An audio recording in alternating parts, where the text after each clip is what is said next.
Thank you, Mr. Chairman, and I thank you for taking this issue, this hearing, and subsequent very seriously. It is a serious issue. I recognize my good friend and colleague, Representative Kildee, the gentleman from Flint. The efforts that you've carried on is important. For Michigan, it's important, but I would mention to my other colleagues, this is important for the United States. We have infrastructure needs, we have challenges with government at all levels, all around this country. And we need to take it seriously.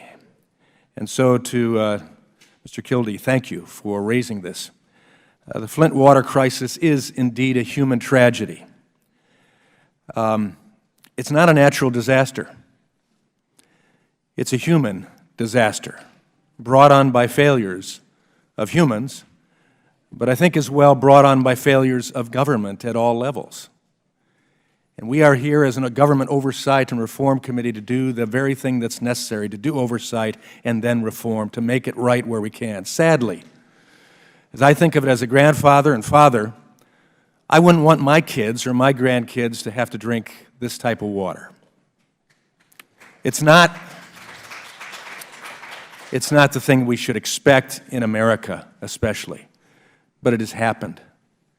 And now the issue is, how do we make it right? How do we move forward? The lives of young children will be impacted for years to come, sadly. The dreams and aspirations coming from their parents will be impacted.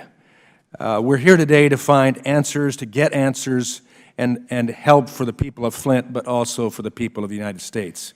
We must get all the facts and get them right. There must be accountability where accountability needs to be taken. These children and families deserve nothing less. Mr. Chairman, I want to be clear. Again, this was a failure of government, key failure of government. And just as this crisis was a failure at every level, the effort to make things right must be a cooperative effort at every level as well. The safety and well-being of our citizens is not a Republican or a Democrat or an independent issue.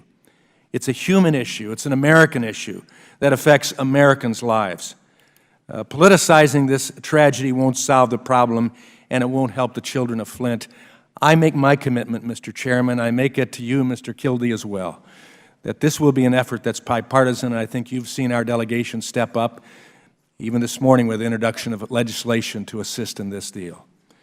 I hope today's hearing will begin to shine the light on how this tragedy happened, who is involved, how we can make it right, and how we can never let it happen again, so we can move forward together to fix and ensure that this American ideal that allows people to be free, safe, secure, and upwardly mobile happens to a great degree by principles developed in this hearing.